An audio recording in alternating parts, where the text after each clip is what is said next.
Señores, como inaceptable fue calificado por el gobierno dominicano el informe de la Comisión Interamericana de los Derechos Humanos sobre la situación que en ese sentido se vive en la República Dominicana. La polémica se ha creado porque el organismo internacional solicitó a las autoridades dominicanas que devuelvan la nacionalidad a los afectados por la sentencia 168-13 del Tribunal Constitucional. Leighton Mejía nos preparó una historia y vamos a venir a debatirla aquí con nuestro invitado. El Ministerio de Relaciones Exteriores afirmó a través de una nota de prensa que el informe de la Comisión Interamericana de los Derechos Humanos fue elaborado con datos inexactos, es prejuicioso y emite juicios obsoletos, además de tener graves omisiones. Mientras que el expresidente del Colegio de Abogados, José Fernando Pérez Volques, llamó al gobierno a no dejarse chantajear por este tribunal internacional. Quien vino al país y se quedó en el país con un estatus de ilegalidad y luego produjo descendencia o estirpe o prole, eso el tribunal definió claramente de que sus ciudadanos lamentablemente fueron el producto de un acto de irregularidad de sus padres, entonces por lo tanto ellos también son nacionales irregulares. La posición que fijó la CID sobre la situación de los derechos humanos cuando visitó la República Dominicana en diciembre pasado reza así: la comisión insta al Estado a adoptar las medidas necesarias para evitar que la sentencia del Tribunal Constitucional 0168-13 continúe produciendo efectos jurídicos, a restaurar plenamente el derecho a la nacionalidad de las personas afectadas por la sentencia del tribunal, a dejar sin efecto las disposiciones de la Ley 169-14 que se basen en considerar extranjeras a las personas nacidas en territorio dominicano que sean hijas de extranjeros en situación irregular, por implicar las mismas una privación retroactiva de la nacionalidad, y adoptar las medidas necesarias para poner fin a las prácticas tendientes a negar la nacionalidad dominicana a todas las personas nacidas en el territorio en razón del origen de sus padres o ascendientes, la situación migratoria de sus padres. Esta posición de la comisión fue refrendada por el presidente de la Mesa Nacional para las Migraciones, William Charpentier. Los hijos de los inmigrantes de origen haitiano, de origen cubano, de origen americano, que nacieron aquí desde el 1929, fueron aquellas personas que la sentencia desnacionalizó. Estamos hablando de más de 210,000 personas. No es haitiano, son personas que nacieron aquí. Con respecto al punto 4 sobre la apatridia en el país, la sentencia 168-13, la comisión dice textualmente: la comisión estima que la sentencia del tribunal, la 168-13, tuvo un efecto discriminatorio, dado que impactó principalmente a personas dominicanas de ascendencia haitiana, privándoles de su nacionalidad retroactivamente y generando apatridia respecto de aquellas personas que no eran consideradas como nacionales suyos por ningún otro estado. Sin embargo, esta afirmación de la Comisión Interamericana de los Derechos Humanos con respecto a la apatridia encontró un contundente rechazo de la periodista y analista política Consuelo Despradel. Porque cuando ellos hablan de personas que son apátridas, eso es una falacia, aquí no se crea apatridia. Por eso es que el propio presidente de la República dijo que aquí no hay un solo caso de apatridia. La Cancillería dijo que el gobierno mantiene su inquebrantable compromiso con la cabal ejecución del plan de regularización a fin de que las personas beneficiadas puedan vivir, trabajar con seguridad en el país. Tanto la Comisión Interamericana como la Mesa para las Migraciones reconoce que el Estado Dominicano ha realizado acciones para responder a la situación de las personas afectadas por la sentencia 168-13 del Tribunal Constitucional. Leighton Mejía, NCDN. Y para debatir este tema nos acompaña en nuestros estudios el doctor en Derecho Internacional Pascal Peña Pérez. Muchísimas gracias por estar aquí temprano.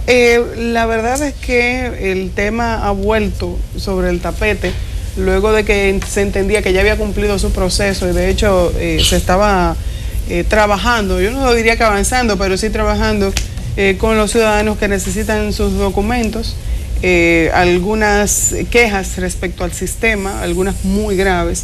Sin embargo, ¿qué efecto tiene esto? Ya lo decíamos antes de entrar en la entrevista. ¿Qué efecto tiene esta decisión o este informe que presenta la Comisión Interamericana de los Derechos Humanos en este momento? Antes que todo, muy buenos días a todos. El tema aquí interesante es aclarar primero que es un informe, y un informe es una recomendación, así lo realiza el informe. Indica, pues se recomienda al Estado tal cuestión, tal cuestión, tal cuestión. No es una decisión como si fuera una sentencia de la Corte Interamericana. A partir de esto y aclarado esto, el informe, primero que todo, lo que hace es referirse aún el título, o sea, informe sobre los derechos humanos en República Dominicana, única y exclusivamente a partir de la sentencia 168, es decir, a partir del 2013. Esto es importante aclararlo, porque como vimos en pantalla, el título es bastante amplio y podría entenderse que tiene que ver con otros temas, que también con otros temas. Entonces, abordan. Con respecto de manera particular a su pregunta, uno tiene que ser práctico y yo creo que mi deber es aquí plantear eso. Una cuestión aquí es de manera teórica y conforme a la comunidad internacional, sin lugar a dudas, esto trae de nuevo a la palestra pública el tema de la sentencia 168, de lo que se debe hacer y lo que no se debe hacer. Y obviamente creo que trae una presión al gobierno, tal vez en un momento tal vez poco idóneo por el periodo electoral en que nos encontramos, produciendo algunas reacciones que entiendo, muy humildemente, terminan polarizándose a veces y terminan confundiendo. De manera práctica, sin embargo, aquí nosotros tenemos que entender que aún el Estado sea parte de lo que es la Declaración Americana de Derechos Humanos y lo que es la Carta de OEA como tal, tiene competencia la comisión para realizar estos informes. Sin embargo, como les mencionaba, es una recomendación. El Estado no está obligado jurídicamente, es decir, no hay un órgano coercitivo, un órgano que venga como un juez de la ejecución de la pena en materia penal, que luego de que se dicte una sentencia te viene a buscar preso. O sea, eso no existe. Entonces, de manera práctica, siempre va a quedar en el Estado la discrecionalidad de cumplir o no. De manera interesante, uno puede notar que varias de las recomendaciones que se realizan, son 6 capítulos el informe. El primero hace una introducción enfocando en el informe donde se limita, y luego los otros 5 desarrolla los presuntos derechos y uno muy importante, que es tema importante aquí para ustedes, las amenazas que se realizaron a aquellos periodistas o aquellas personas que pues se decantaron por la posición contraria, no apoyar a la sentencia. Entonces, con respecto a eso, lo que el informe da de manera puntual varias recomendaciones. Una es en cuanto al proceso, y me parece adecuado, en cuanto al proceso de deportación, lo que va a ser el proceso de deportación, no hacerlo de manera colectiva, porque como se debe garantizar un debido proceso, tema que se realiza en un capítulo anterior, debido proceso, pues entonces se tiene que, de manera individualizada, investigar cada caso, se debe darle la oportunidad a cada uno de las personas presuntamente en situación irregular, pues defenderse. Según la información que acabamos de escuchar del periodista Leighton Mejía de CDN, la comisión en el informe le solicita al gobierno que le devuelva la nacionalidad. Le recomienda. ¿Esa era la vía? ¿Tiene la capacidad del gobierno de resolver lo que la comisión le pide? Obviamente. ¿O el gobierno o el Estado? Porque parece que hay una interpretación de Estado-gobierno que hace la comisión, que se presta a confusión. Excelente su puntualización. Y de hecho yo creo que aquí debemos partir de varias cosas. Y volvemos de nuevo a la sentencia. Recordemos que primero hay poderes en el Estado. En este caso, independientemente de los 3 poderes y considerando que el Tribunal Constitucional obviamente es un poder... es parte de otro poder. Exacto. El Tribunal Constitucional dicta una sentencia. Entonces, el Poder Ejecutivo, como Poder Ejecutivo, no puede inmiscuirse en lo que es la independencia de ese poder. Pero además de eso, recordemos que a partir de esa sentencia fue dictada una ley, que fue la Ley 169. Es decir, que una ley que nace del Congreso, del Poder Legislativo. Entonces, el Poder Ejecutivo no puede inmiscuirse ni en una cosa ni en la otra. ¿Cierto? Entonces, ¿qué pasa? Dictada la sentencia, y una sentencia dictada por el máximo intérprete de la Constitución, esto es importante aclararlo, el máximo intérprete, quien la Constitución le designó ese rol, pues entonces a partir de eso, ¿qué hace el Poder Ejecutivo? El Poder Ejecutivo lo que hace, como hizo con la ley 169, pues es proponer soluciones. Y esas soluciones la vemos y es algo que el informe pues apoya y felicita, que primero se creó dos grupos, un grupo A y un grupo B. El grupo A son aquellas personas que ya tenían su documentación y básicamente se le acreditó. Término, por cierto, que fue discutido en su momento por algunos juristas. El grupo B es precisamente el grupo en que la comisión, como usted muy bien indica, recomienda que se le otorgue la nacionalidad. Y es básicamente un grupo en el que la ley indica que se tiene que producir un proceso de naturalización. Y tal vez para explicar un poco a la ciudadanía lo que es el proceso de naturalización, es básicamente que algunas personas que presuntamente ya tenían una nacionalidad o que teóricamente, conforme a la Constitución anterior, ya tenían un estatus jurídico claro, que eran dominicanos, pues entonces ahora se consideran extranjeros y tienen que realizar un proceso de naturalización, que es básicamente pedirle al Estado que le otorgue la nacionalidad. Mira, yo pienso que en líneas generales la preocupación fundamental del informe de la comisión no está en respecto a los temas migratorios, porque siento que la población dominicana confunde mucho lo que es el migrante del desnacionalizado. Pero mi pregunta va en torno a la explicación que hacía del Estado. Una cosa es el gobierno y otra cosa es el Estado. Hubo una acción del Tribunal Superior Constitucional a la que el gobierno de Danilo Medina respondió con una propuesta de ley del Ejecutivo que fue aprobado en el Congreso, pero que no acató la Junta Central Electoral. Porque parte del tema que tenemos es que todos avalamos la ley 169 como una salida, pero entonces el presidente de la Junta Central Electoral no cumplió con esa ley y simplemente pasaron todos los plazos, y hay una parte de esa población que se publicó una lista que él mismo reconoció que no había recibido su documento. Yo creo que eso no lo vamos a cambiar y que no hay que volver a discutir si al presidente de la Junta le importa la ley o no le importa. Y no puede tener a esta altura el juego repercusiones para un Estado como el nuestro, el que se sigan rindiendo informes de violación a los derechos humanos aquí en República Dominicana. Claro que sí, y la pregunta me permite pasar a otro tema que usted de manera muy puntual ha tratado, y es el tema de cuáles son las obligaciones nacionales y cuáles son las obligaciones internacionales. Frente al derecho interno, la Constitución, etcétera, salvo excepciones como usted está comentando, las administraciones, los órganos de la administración están cumpliendo con la sentencia, con el plan de regularización, etcétera. Obviamente hay críticas, como usted mencionaba ahorita, hay críticas con respecto tal vez a temas burocráticos, costos, la rapidez, etcétera. Pero independientemente a lo interno del Estado se pudiera estar cumpliendo, se podría estar entendiendo, o eventualmente, como sucederá aquí, que la República Dominicana pueda ser responsable internacionalmente de obligaciones de carácter internacional. Obligaciones de carácter internacional a los cuales nosotros nos sometimos en su momento de manera voluntaria al sistema interamericano.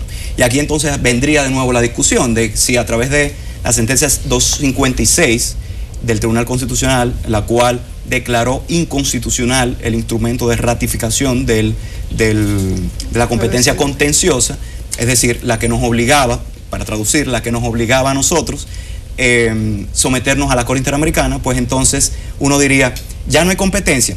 Yo tengo una posición muy particular. Yo entiendo que nosotros todavía aún declaramos inconstitucional el documento de ratificación. Existen argumentos suficientes para entender que todavía la competencia existe de la Corte Interamericana. Aunque diga el tribunal que no existe. Aunque no exista. ¿Por qué? Porque en derecho internacional existe lo que es el principio de Stoppel. El principio de Stoppel lo que les indica a ustedes es básicamente que el Estado, al crear una práctica, no es necesario tener un documento, un acto formal, sino que ya, como sucede en temas más tradicionales, en derecho civil, los contratos no solamente son contratos escritos, también son contratos orales. Bueno. Pues imaginemos eso. Ya nosotros tuvimos en su momento obligaciones. Bueno, una jueza dominicana en esa corte. Sí, pero además de eso, hubo y todavía entendemos, hay muchas otras cosas. Y ante eso, es importante aquí aclarar que hay que distinguir entre la Comisión Interamericana y la Corte Interamericana. Que nos hayamos desvinculado de la Corte Interamericana no quiere decir que nos vayamos a desvincular de la Comisión. La Comisión siempre va a tener la posibilidad de realizar estos informes. ¿Y por qué? Porque la Comisión nace con el sistema interamericano. Es decir, la declaración, la Carta OEA, es la que crea la Comisión. Nosotros ya somos parte de eso. Entonces, lo que hace la Convención Americana, además de crear obviamente la Corte Interamericana, es haber definido algunas cuestiones puntuales de la Comisión. Entonces, volviendo al tema inicial, esta recomendación que nos hace la Comisión Interamericana de los Derechos Humanos, ¿qué tipo de efecto puntual tiene en el Estado Dominicano? Con todo esto que nos ha explicado, ¿el Estado Dominicano va a tener en algún momento la obligación de someterse a eso que dice? So pena de que en algún momento alguien pueda demandarnos ante la Corte Interamericana de los Derechos Humanos, aunque nos hayamos desligado, entre comillas. Teóricamente la respuesta es sí. Frente a situaciones como esta, donde de manera clara o puntual se han indicado situaciones que producen o producirían violaciones a lo largo del tiempo, sí, la República Dominicana podría estar sometida a, además de los embates que ya aparentemente nos estamos acostumbrando de parte de la comunidad internacional, pues a ser sometida tal vez a un proceso. Yo repito, sin embargo, a mí, y eso es algo que yo he expresado anteriormente, yo creo que el Estado Dominicano ha tenido o ha podido ser defendido de mejor manera, es decir, y se ha podido manejar de mejor manera frente a algunas situaciones. Situaciones como, tal vez por ejemplo, frente a este informe hay cosas que el propio Estado sabe. Hay cosas que sí debo reconocer, de las cuales no estoy de acuerdo con el informe, en donde parece que parten de premisas un poco tal vez polarizadas. Fíjense que, por ejemplo, cuando se habla del informe y desde el inicio del informe, se realizan unos traslados en donde se investigan. Unos traslados en donde parten a unos batalles, fueron como 5 provincias, San Cristóbal, Romana, Santo Domingo, y 6 batalles que estaban en San Pedro y La Romana. Partiendo de lo cual se dice que, y se habla, de lo cual no estoy de acuerdo, se habla de que hay una discriminación racial y que a partir de esa discriminación racial también hay una falta de parte del Estado en proveer recursos económicos para este sector de la población. Y aquí nosotros tenemos que ser un poco objetivos. O sea, nosotros tenemos, sean extranjeros en situación regular, nacionales haitianos o no, dominicanos o no, nosotros tenemos personas que viven en cañadas, que todavía no tienen agua potable, que no tienen las condiciones necesarias. O sea que yo creo que es una carencia del Estado. Y menciono esto porque desde el inicio del informe se ve que hay unas críticas, me parecen tal vez... Hay una interpretación, porque la impresión que a mí me da respecto al tema de los batalles, algo que discutíamos ya hace varias décadas. El haitiano o descendiente de haitiano no es discriminado en el batey, porque en el batey todo el mundo es igual.